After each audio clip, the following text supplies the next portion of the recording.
It's been very rewarding. So being the president of the organization, since historically we haven't had any staff, most of the time we've had some contractors and some part-time help and that sort of things here and there. But unlike all the other districts, it's all volunteer. And so this year it's been great because we're going to be able to hire an executive director for the first time this fall. But this whole time it's just been almost like a full-time job. You're part president, part executive director, helping manage everything. We've got an amazing team. Our committees have just been crushing it. Everyone's really stepped up. I'm so proud of the team that we have. And I've been chewing on a little bit of why that is. There was another district leader said how hard it was to find volunteers. I thought, like, why is that? And she started talking about it, and she said that she thinks that people just kind of know their worth. Someone who is a graphic designer, they make $35 an hour, they're not going to want to work for free. Yeah.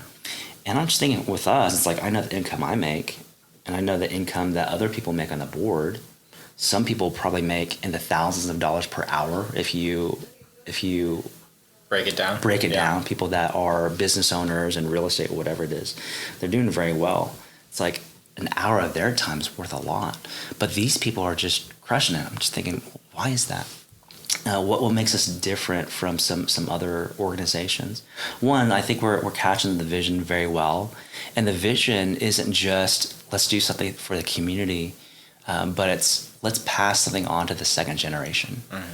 Let's share a piece of who we are so that we don't lose it, right? So a few years ago, I was playing volleyball with a bunch of buddies. There's this tall 6-foot white American guy, blonde hair, blue eyes, comes up, and we just have a conversation, hit it off. We become friends. And throughout the conversation, he asked, hey, what kind of Asian are you? It's like, well, I'm Vietnamese, and my great-grandfather was Chinese, so I'm part Chinese as well. And he said, that's awesome. I'm Japanese. I'm like, boy, you're not Japanese. Looking at this guy, I'm looking at you're a comedian, no, dude. Yeah. It's like, no. My grandmother was from Japan, and my grandfather met her in World War II. So I'm a fourth. I just looked at him like, oh my gosh, I'm so sorry. Like, yeah, I can kind of see some of the Japanese features. And I asked, do you speak any Japanese? He's like, oh, no. Like, have you been to Japan? Oh, no. Do you know anything about Japan? And he said, I like sushi. And I just thought, yeah, that doesn't really count. And I've seen The Last Samurai once. I saw The Last Samurai, yeah. And I realized in that moment, if I marry someone who's a Caucasian, my kids will be half. Mm-hmm. My grandkids will be fourth. They're going to be walking around. They're going to be tall, which would be great.